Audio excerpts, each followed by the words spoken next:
For SAT prep, just checking to make sure I'm live on YouTube, and it looks like I am. We are live today to go over 3 questions from the reading and writing from SAT and 3 questions from the math. We are live on social media and on our Vimeo site. If you would like to get the questions for today's lesson, you can do so in the link in the description. It'll just ask you to fill out a form, and then you can access this and all the previous weeks as well. We are going to be working through these together on the screen, so you don't have to download them right away. You could download them later and just have a look at them after we go over this, or you can download them now. But we are live, and we're going to do 30 minutes of SAT. Much better than cramming everything on a weekend or a week before. If we stay in the test incrementally over time and we work through like 3 problems a day, 6 problems a day, you would be surprised how much that adds up. It's like money in the bank. So we're going to think like a test maker today, and we are going to work backwards. I'm going to show you some tricks. My name is Kathleen Jasper. I help people pass exams, lots of different exams. I am an expert in tests. And I'm going to show you some of the patterns that you're going to see on SAT that you can use towards your advantage. All right. So let me go ahead and share my screen so you can see my presentation here. All right, here we go. So nice and big so you guys can see. Now I set it up a little bit different than it's going to look like on test day for you. You are going to be taking a digital SAT. It's going to look different, but because I'm projecting this in a landscape model for YouTube, I want to make sure I use the whole screen so you're not squinting to look at things. That's why it looks a little different, but the structure of the questions are the same. The way the answer choices are set up are the same. Obviously, they are not the exact same questions, but they are structured and built similarly to the tests. And that's why I want to expand them a little bit so you can see them. All right. So the first thing I'm going to do whenever I come to a reading comprehension question like this on the SAT or really any test, I'm going to work backwards. I'm going to think like a test maker, and I'm going to work backwards. And I'm going to start with the task first. The task is to find the main purpose. Now, main purpose means like overarching purpose, nothing too specific. Whenever you see the word main, you want to think overarching idea, something that encompasses what's going out without being too specific here. And then I have the answer choices. I'm not going to have a look at that yet because I need to sort of read this, but what I am going to do is continue to work backwards and read the last sentence of the question or the last part of the paragraph, because a lot of the time, 90 to 95% of the information you need is in the last sentence or like the last 2 sentences. This is a relatively short passage, so I'm just going to take a gamble and read that last sentence. The game was designed to help users build positive habits and improve their well-being. All right, let me see if I can eliminate anything or zero in on anything. Which choice best states the main purpose of the text? So what is its main purpose? To discuss McGonagall's development of a therapeutic game. Okay. Well-being sounds therapeutic. Positive habits sounds therapeutic. And we have a game here. It's sort of general as well, like the development of a therapeutic game. I like it. I'm going to put a little star next to it. B, to explain how video games affect cognitive function. Nothing was said about that in the last sentence. Let's just have a look here. To highlight McGonagall's research on brain injuries. Again, sounds a little too specific. This is all about, a game designed to help improve well-being, overarching, remember, to indicate how popular McGonagall's game is. Would that be the entire thing? All right, I'm looking at A. I'm zeroing in. Let me just read a little bit more. In 2010, software engineer Jane McGonigal was developing a game to help people recover from traumatic brain injuries. Okay, there's that brain injuries thing, but don't fall into this trap. C is too specific. She discovered that certain game mechanisms or mechanics could improve cognitive function. There's another one. This is a key detail. Key detail, key detail. I'll put KD, KD. They're not the main purpose, right? And then it says, based on this insight, McGonagall created a game that encourages players to complete real world challenges. The end of this is more overarching. And that's why I like A, crossing off B, C, and D. Okay. Be careful. Whenever you see main purpose, think like a test maker and work backwards, because a concluding sentence in any sort of paragraph is going to have the summary. They always say when you write a concluding sentence, make sure you sort of encompass the main idea in there, what you started with, or the thesis. And a lot of times you can use that to your advantage on the SAT. All right, let's go ahead to number 2. We are still in reading comp. I'm going to do math next. I know everybody wants to do math, but let me tell you, with reading, it is like an equation as well. You have to sort of look at this as a whole. If you start up here and you read this entire thing, and then you get to here, you have no idea what you got to go back up and read. It's like you're going to forget it all. Start with the task. According to the text, what is true about Phileas? Okay, that must be the person in the text. And it has these different things here involved in learned societies, legal proceedings. Sometimes I just like to look societies in London, manufacturer. All right, let's have a look. I am going to start with the last sentence or 2 sentences. He belonged, in fact, to none of the numerous societies which swarm in the English capital, from the harmonic to that of the etymologist, founded mainly for the purpose of abolishing pernicious insects. Okay, so this sounds like a lot of mumbo jumbo, and they do this a lot of times. They choose passages from the 1800s with very complex English. They do this for 2 reasons. They do want to challenge you, but these passages are free. You can get these on the public domain, and you don't have to pay for them. So you can put them in tests, and you can put them in works. You can put them in books. You can put them in worksheets, and you don't have to pay the publisher, because after a certain amount of time, this stuff goes into the public domain and you can use it.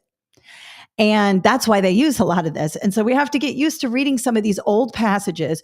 Let's just drill down to the most important here. We can see it's written in 1873. Total bummer. I hate reading these old things. I'm sure you do too. But it says, he belonged, in fact, to none of the numerous societies which swarm the English capital. Let's just stop there. Let's have a look at our answer choices. A, he is actively involved in various scientific learned societies. Okay. Well, it says that he's not part of the numerous societies. So A is out. Now, if you were moving quickly, you saw societies, you might match up, but be careful. And here it says he's involved, and here it says he's involved in none. So A is out. At least I can eliminate. B, he frequently participates in public employment legal proceedings. That didn't really, I mean, it might be talked about up here. He is not associated with any of the numerous societies in London. Okay, this looks like it matches. He is not. And he is a well-known manufacturer and a merchant in the city. All right, D, I don't know. Right now I'm leaning towards C, because he belonged, in fact, to none. And it says he was not associated with any societies in, and it says here, English capital, London. All right. So that looks like it's my answer, but let's just, for the sake of it, I would have gone with this and gone on with my life and continued with the SAT, right? But let me walk you through the other ones so you understand why these are incorrect. You would not do this on test day, but I want to talk you through some of these patterns you're going to see. So again, we have an Old English passage because it's cheap and easy. Don't worry too much about the nuanced language. Zero in on what's going on. Let's have a look at what's happening here. Certainly an Englishman, it was more doubtful whether Phileas Fogg was a Londoner. All right, so they're saying he's an Englishman for sure, but we're not sure he's from London. That's like saying they're an American, but we're not sure they're New Yorkers, right? There's a big difference between New Yorkers and everybody else in the United States. I guess there's also a difference between Londoners and people that live in England, okay? He was never seen on 'Change, nor at the bank, nor in the counting rooms of the city. No ships ever came into London docks, of which he was the owner. All right, so he wasn't involved in anything. He had no public employment. He had never been entered in any of the inns of the court. So this goes back to, supporting that he was part of nothing. And C is still my answer. So I would just take that and move on, because that is what's true about Phileas according to my answer choices. So now I can move on. All right. And let's have a look at the last reading and writing question we are going to do today in our incremental practice. Starting backwards, which finding, if true, would most directly support the student's claim? All right. And then I have a lot of long answer choices here. I would sort of just skip up to this last portion here. Kurosawa's films, and I might just call this K's films, because I don't want to get wrapped up in names. And this is a Japanese name. I can see I have Japan here. So rather than try to sound this out and take time, I'm just going to abbreviate it to K. K's films have considerable cultural significance. His work captures the complexities of Japanese society. Keywords here, portraying his characters with depth and authenticity. So it sounds like he's in society, maybe high society, low society, and he's making films. So let's have a look at our answer choices. Which, if true, would support what they're saying here? Kay directed many films set in historical Japan, but also created movies that explored contemporary social issues and the lives of ordinary people. Does that sort of line up with Japanese society? We have social. I like it. Let's just make sure it is the right one. B, Kay's films demonstrate a high level of technical skill. All right, we didn't really talk about technical skill here. I don't see any other technical skill here. I'm going to cross it off. Moving on. C, during his lifetime, Kay was celebrated both within and outside of Japan. All right, is considered one of the most influential filmmakers, says nothing about inside and outside of Japan. Out. D, some of the names and stories Kay explored had long been popular in Japanese literature and theater. Never talked about lit or theater. It was all about society. A was the answer, and I got that pretty quickly without having to discredit the others. But again, I like to discredit the others when I am doing a training online so you understand why things are incorrect. Knowing why something is incorrect is just as important as knowing why something is correct. Eliminating is just as important as grabbing that correct answer.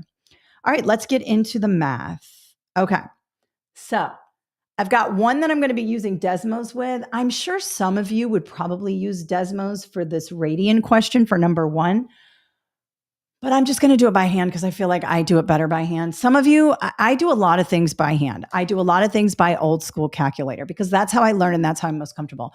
I totally use the Desmos calculator though also. Anytime I see like question 2, immediately I'm going to Desmos. As soon as I see circles, endpoints, this word here, XY plane, I'm using Desmos. And this one here is just a normal calculator problem, but Desmos is a regular calculator. You can use it. Let me just show you. You can use it as a regular calculator. It's got all the same stuff. I just personally like to have a handheld calculator here. Hang on. I have to put this down here. I like to have a handheld calculator along with Desmos. I like to have both. And so I recommend you bring an approved College Board calculator. They pretty much approve everything. I mean, you can have a graphing calculator. And if you don't have one, have College Board provide you with one. You can ask them to provide you with one. So equity for all. If you don't have a calculator and you want one, grab it. I love having a calculator on hand, like this old junky calculator. All right, here we go.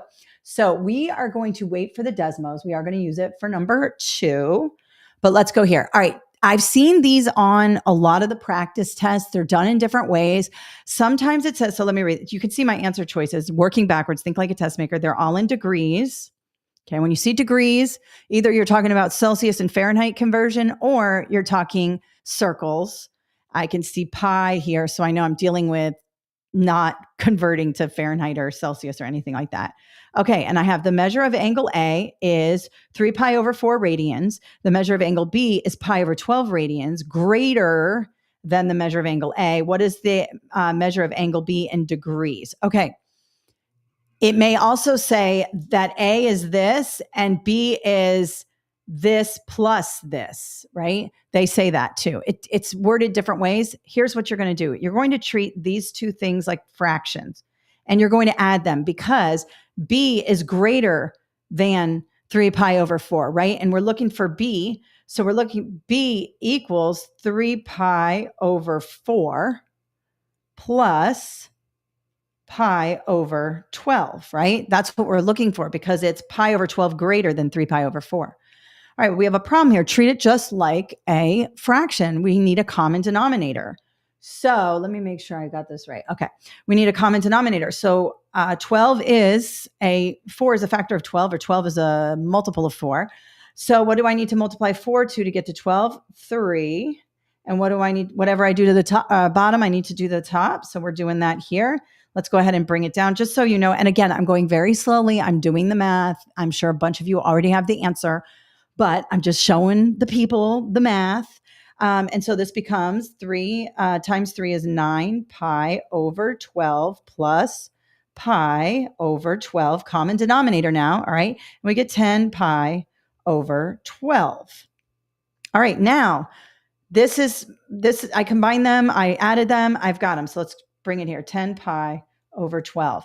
Anytime you're looking for radians to degrees, so we've got 10 pi. Oh, yeah, that's right. Sorry. 10 pi over 12. We're going to multiply. Do this every time. Just remember this. It's 180 over pi. We're going to multiply these two things together every time. And this is how it's going to look on the test.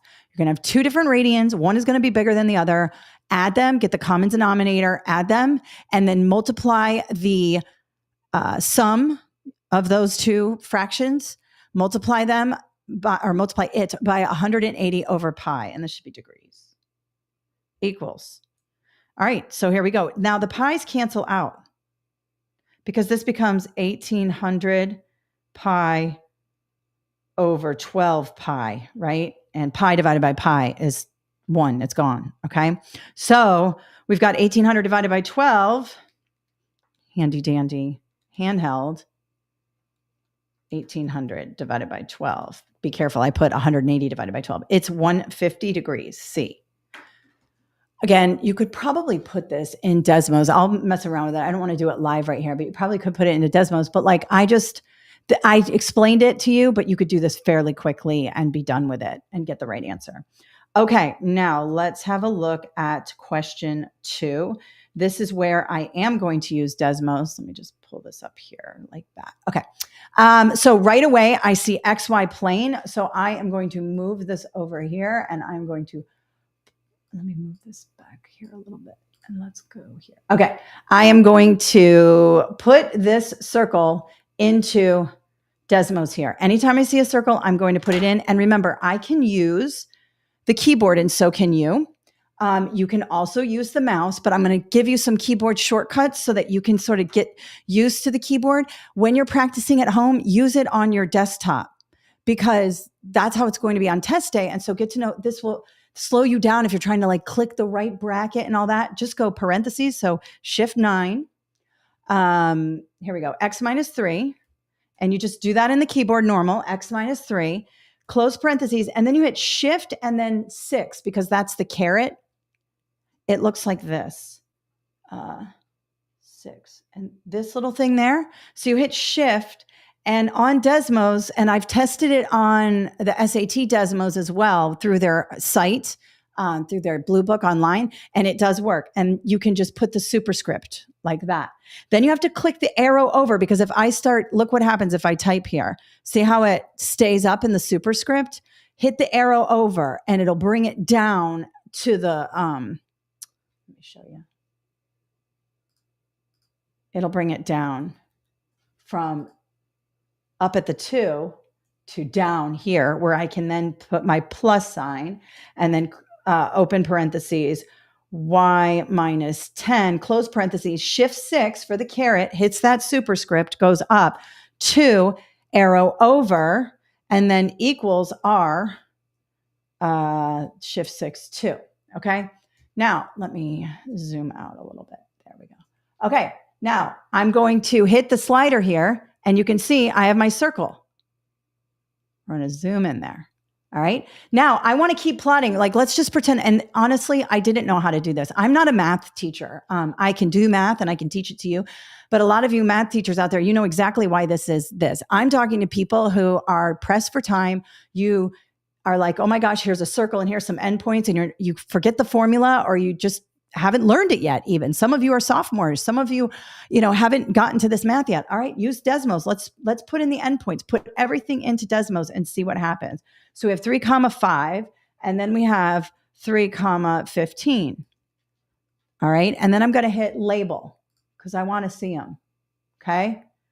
So let's see here. Where are they? Oh, there they are. I got to zoom out. See them right there? Sometimes you got to move this around because sometimes there'll be a line, it'll be off screen. Okay. And right now I've got it minimized. If you had this thing all the way open, you would be good, but I've got it minimized here. So it's going to shift it slightly. There's my X and Y. Okay. So now just move this until it hits the 2 lines.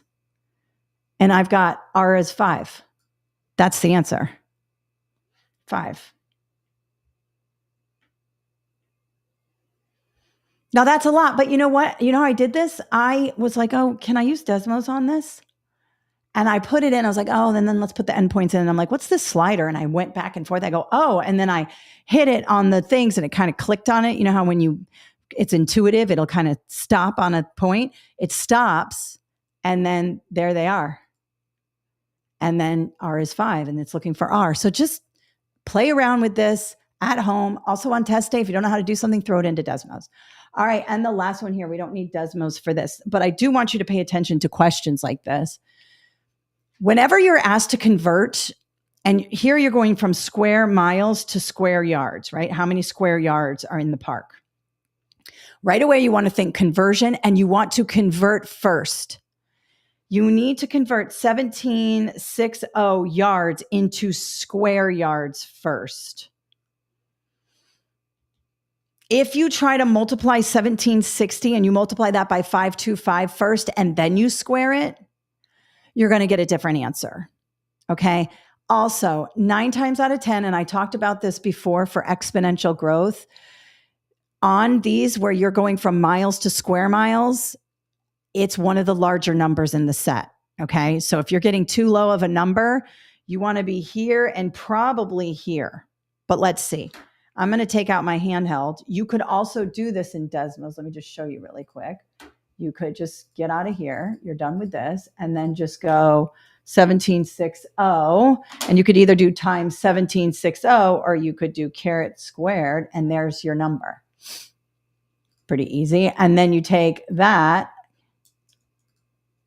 and you multiply that by, and we can go down here. Where's multiply? There we go. Multiply that by what number? 525 equals. Okay, we don't want that. It's 1.62. Okay, so it's in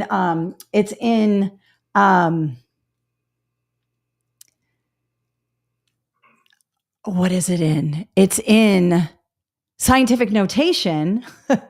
So we just need to find the answer choice that's got the 1.6. Okay, they both have them. Be careful. 1.632, 1.62624, 1.62624. Right here, D is the answer. So it's in scientific notation. If I took this and moved the decimal over 9, 1, 2, 3, 4, 5, 6, 7, 8, 9, you would come out with 16,262,400. Okay. All right. So that is our SAT live for today. 20 minutes of just quick SAT prep. Remember, use that Desmos calculator. You want to be reading. Be strategic with some of that old English stuff they're going to give you on the reading. Let me show you where you can get more things. Certainly, I'm live on YouTube. I am also on TikTok. So if you want to join me on TikTok, I'd like to start going live on TikTok as well, but I need 1,000 followers. My other account, Kathleen Jasper, has like 20,000, but I teach teachers on that account. This is more for college prep students. So if you like what you see here, go over here, follow me. And then also I do some micro learning in there as well. If you want more and you want my online course, which is full of videos, much more in depth than just this and a lot of Desmos calculator training, you can go to SAT Prep online course and you can get screenshots here and have a look at everything and see what you need. You can also email us at, I don't want to show my email address. You can email us at info@kathleenjasper.com and that will help you. So let me show you where to get KMJ Learning. So you can see this here under courses, SAT prep, all here. And if you would like the questions that came with today's, just go up here to free prep and put in your name. And when you do, and your email, and when you do, you'll be taken to a thank you page and there's all the lessons and you can go back to YouTube and watch them and do them on your own. And I'll keep uploading them there. Okay. All right, everyone. Well, thank you so much for joining me today for SAT Prep. I am Kathleen Jasper. I'm here to help you be strategic, think like a test maker, and get the score you want on the SAT. Keep practicing. All of these methods that I teach you should be practiced before you apply them in your actual test. But if you're going, you wouldn't be going this weekend, but if you're going in the next couple of months, make sure you practice and use these think like a test maker strategies. If you have any questions, put them in the comments below and I'll be happy to film whatever you need. Thank you so much and have a good day. Bye.